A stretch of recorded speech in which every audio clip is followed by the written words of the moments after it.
मेरे साथ बीजेपी के प्रदेश अध्यक्ष भूपेंद्र चौधरी साहब मौजूद हैं, मुझसे बात करेंगे। सर, क्या कहेंगे उपचुनाव को लेकर के?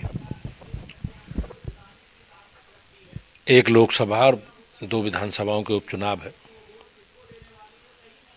भारतीय जनता पार्टी पूरी तैयारी के साथ, हम लोगों ने पूरी तैयारी की है। चुनाव तक के जो जो काम करने हैं पार्टी को, हम पूरी तैयारी के साथ जनता के बीच में हैं, चुनाव में हैं।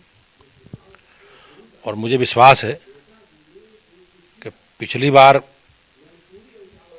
हम खतौली सीट जीते थे, रामपुर और मैनपुरी हार गए थे। लेकिन इस बार मुझे विश्वास है कि जो हमारी तैयारी है, जनता के बीच में हमारी सरकारों ने जनता के लिए काम किए हैं, चाहे मोदी जी की सरकार हो, चाहे योगी जी की सरकार हो, उन कामों को लेकर हमारी पार्टी के कार्यकर्ता, असंख्य कार्यकर्ता जनता के बीच में हैं। और अपने रिपोर्ट कार्ड के साथ हम लोग बीच में हैं। जो काम हमने कहा है, जो उसे हमने किया है, इस संकल्प के साथ हम जनता के बीच में हैं। और मुझे विश्वास है कि इस बार बेहतर होगा, हम अच्छा करेंगे और लोकसभा की मैनपुरी और दोनों विधानसभाओं की उपचुनाव भाजपा जीतेगी। सर, अखिलेश यादव कह रहे हैं कि डिम्पल यादव जो है भारी बहुमत से जीतने जा रही हैं। रामपुर में आजम खां जो है इमोशनल स्पीच दे रहे हैं, बोल रहे हैं कि अगर हमारे इस्लाम में जो है खुदकुशी जो है जायज़ होती तो शायद मैं वो भी कर लेता। नहीं, आजम खां बहुत वरिष्ठ नेता हैं। रामपुर से लंबे समय तक उन्होंने जनप्रतिनिधि के रूप में काम किया है। लेकिन कानून से बड़ा कोई नहीं।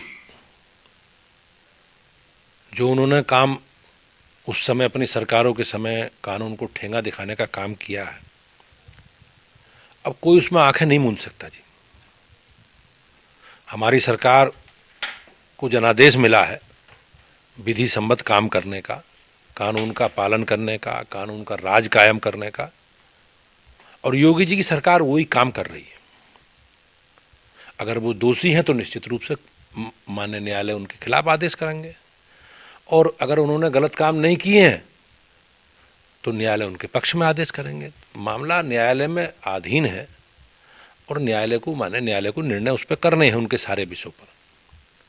लेकिन जो उन्होंने अराजकता, गुंडागर्दी, माफियागिरी और जो जो काम उन्होंने किए हैं, उन कामों को निश्चित रूप से जनता को सब याद है। जनता इन घड़ियाली आंसू के चक्कर में आने वाली नहीं है।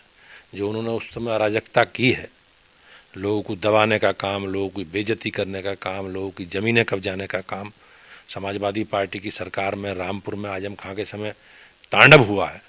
उस तांडव को जनता जानती है और जनता उनके बहकावे में रामपुर की नहीं आएगी, ना मैनपुरी की आएगी, ना खतौली की आएगी।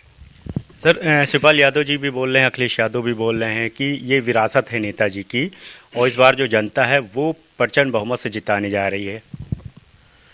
नहीं, माननीय मुलायम सिंह जी का बड़ा कद था उत्तर प्रदेश की राजनीति में। वो लंबे समय तक उन्होंने सांसद के नाते, विधायक के नाते, माननीय मुख्यमंत्री के नाते, भारत सरकार में भी मंत्री रहे। उन्होंने जनता की सेवा की है। वो लंबे समय तक जनता ने उन्हें आशीर्वाद दिया। लेकिन निश्चित रूप से समाजवादी पार्टी के जो नेताओं ने जो काम किए हैं, जो उनकी सरकारों के समय अराजकता, गुंडागर्दी, छिनैती, ज़मीनों पर कब्जे, ये सब काम हुए हैं, उन कामों को सब जनता जानती है। और अब नेताजी है नहीं। अब नेताजी तो निश्चित रूप से इस बार भारतीय जनता पार्टी पूरी तैयारी के साथ चुनाव लड़ रही है। हमने पूरा अपना रिपोर्ट कार्ड जनता के बीच में रखा है। माननीय मुख्यमंत्री जी का भी दौरा हुआ है, आगे भी जाएंगे। और एक जो काम हम लोगों ने किए हैं, बिजली, पानी, सड़क, शिक्षा, स्वास्थ्य, सुरक्षा, इन सारे विषयों को लेकर हमारे कार्यकर्ता जनता के बीच में हैं। और मुझे विश्वास है कि मैनपुरी की महान जनता का आशीर्वाद भी भाजपा को मिलेगा। सर, शिवपाल यादव की सुरक्षा में कटौती कर दी गई।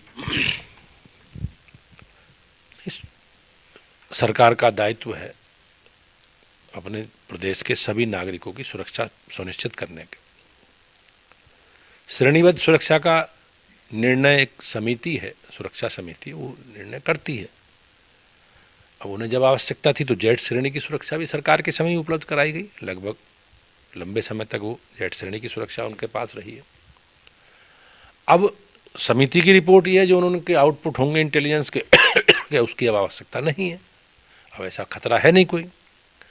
तो 22 श्रेणी की सुरक्षा दी गई है। आप 22 श्रेणी की सुरक्षा के घेरे में वो रहेंगे, लेकिन सरकार संकल्पित है सभी लोगों को सुरक्षा देने के लिए, उनके जीवन को सुरक्षित। लेकिन सर, सपा की तरफ से आरोप लगाया जा रहा है कि शिवपाल यादव जी जब से जो है भतीजे के साथ आए हैं, मंच साझा कर रहे हैं और ये भरोसा जता रहे हैं कि डिम्पल यादव यानी बहू जो है वो जीत रही है, उसके बाद से ये चीज़ें शुरू हुई हैं सरकार की तरफ से। नहीं, ऐसा कुछ नहीं है। ये एक विधिक प्रक्रिया है और प्रक्रिया के तहत ही सारी कार्रवाई हुई है। ऐसी इस रूप में ना देखा जा। लेकिन जहाँ तक शिवपाल जी का मामला, शिवपाल जी समाजवादी पार्टी के बड़े नेता रहे, संस्थापक सदस्यों में रहे, और जिस प्रकार का विवाद या अनेकों अवसरों पर अखिलेश यादव जी द्वारा, माननीय अखिलेश जी द्वारा उन्हें अपमानित किया गया है, उस अपमान के कारण उनके मन में कोई प्रश्न रहे होंगे, उनका पारिवारिक विषय है। आज वो समाजवादी पार्टी के साथ हैं, लेकिन मुझे लगता है ये दुर्विसंधि है। लंबे समय तक इस तरह के संबंध रहेंगे ही नहीं। निश्चित रूप से फिर टकराव बढ़ेगा, तनाव बढ़ेगा, और ये बात चाचा भी जानते हैं, भतीजे भी जानते हैं। और भतीजे जो आज उनके चारों तरफ घूम रहे हैं, उनके पैर छू रहे हैं, उसके पीछे उनके निहित स्वार्थ हैं। और स्वार्थ यही है कि जनता के मन में है इस बार समाजवादी पार्टी के खिलाफ बोलने डालने की। और अखिलेश जी अब घर घर भी घूम रहे हैं, परिवारों में भी जा रहे हैं, गली मोहल्लों में भी जा रहे हैं, और चाचा जी को स्टार प्रचारक भी बना रहे हैं। चाचा को राजी करने का, पूरे परिवार की एकता की दुहाई दे रहे हैं। उसी के पीछे बड़ा कारण यही है कि मैनपुरी की जनता ने इस बार मन बना लिया है कि भाजपा को जिताना है, रघुराज साक्य को सांसद बनाना है, और मोदी जी के हाथों को और योगी जी के हाथों को मजबूत करना। सर, तत्कालीन सपा सरकार में सिंचाई मंत्री थे शिवपाल यादव, तो अब जो है सीबीआई ने शासन से ये जो है पत्र लिख करके अर्जी की है, अपील की है कि इस पूरे मामले में जो है उनसे पूछताछ के लिए जो उनको वक्त दिया जाए, उनको जो है इजाज़त दी जाए, जिसमें कुछ आईएएस अफसर भी शामिल हैं। नहीं, ये विषय है, उस समय विधिक प्रक्रिया है, सीबीआई ने उस प्रक्रिया का पालन करते हुए अनुमति सरकार से मांगी होगी, या जो भी उसकी प्रक्रिया होगी। चुनाव का इससे कोई मतलब नहीं है। और हम लोग संकल्पित हैं कि जो भ्रष्टाचारी हैं, जिन्होंने अनैतिक काम किए, अनैतिक धन दौलत कमाई है, उन सबके खिलाफ कार्रवाई होगी। किसी को डरने की आवश्यकता नहीं है। केवल डरेंगे अपराधी, भ्रष्टाचारी, बेईमान, जो लोगों ने अनैतिक काम किए, उन्हें डर है सरकार का, कानून का। और उसमें जो अगर कोई निर्दोष है, जिन्होंने गलत काम किया नहीं, उसमें कोई डरने की जरूरत नहीं है। और ये एक विधिक रूटीन प्रक्रिया है, इसका चुनाव से कोई लेना देना नहीं। सर, सपा और अखिलेश यादव, शिवपाल तो लेकिन यही कह रहे हैं कि देखिए सीबीआई का जो है डर, लेकिन फिर भी यहाँ पे जीत डिम्पल की होगी। पूरा कुनबा भयभीत है समाजवादी। लोग समाजवादी पार्टी के नेता कहते थे कि राष्ट्रीय अध्यक्ष जी हमारे उपचुनाव में प्रचार के लिए नहीं जाते। भाई लड़ा तब भी नहीं गए आजमगढ़ में, गोला में उपचुनाव हुआ, जितने भी उपचुनाव हुए, अखिलेश जी कहीं भी उपचुनाव में नहीं गए। उनकी नीति रही होगी।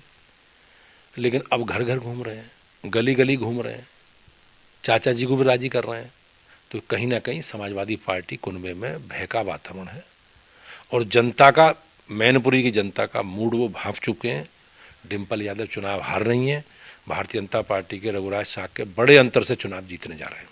नहीं सर, वो तो यही कह रहे हैं कि बीजेपी यही इस्तेमाल करती है, कभी सीबीआई, कभी ईडी। ऐसा कोई उदाहरण नहीं है कि आम आदमी को, किसी को भी किसी संस्था के द्वारा, संवैधानिक संस्था के या इस तरह की एजेंसियों के द्वारा प्रताड़ित किया गया। ये एक लंबा विषय है, और सीबीआई की जांच हमारे आज शुरू नहीं हुई, उसमें लंबे समय से सीबीआई जांच कर रही है। और सीबीआई अपनी जो भी कार्रवाई है, जो भी संवैधानिक संस्थाएं हैं, जांच एजेंसियों ने खुली छूट है सरकार की तरफ से कि इस तरह के जो कृत्य हुए हैं, जो जांच वो कर रहे हैं, पूरी पारदर्शिता से जांच करें, और जो दोषी हैं उनके खिलाफ कार्रवाई करें। बहुत बहुत शुक्रिया सर। तो बिल्कुल आपने सुना जो बीजेपी अध्यक्ष हैं भूपेंद्र चौधरी साहब, और साफ तौर पे उनका कहना है कि कानून अपना काम कर रहा है, सरकार अपना काम कर रही है, और इसका कोई चुनाव से लेने देना नहीं है। और यदि कोई भयभीत हो रहा है तो उसको डरने की आवश्यकता नहीं है, क्योंकि निष्पक्ष रूप से ये जाँच होगी, और जो भी दोषी होगा उसी के खिलाफ एक्शन लिया जाएगा। कैमरा अरविंद साधन, भारत समाचार, लखनऊ।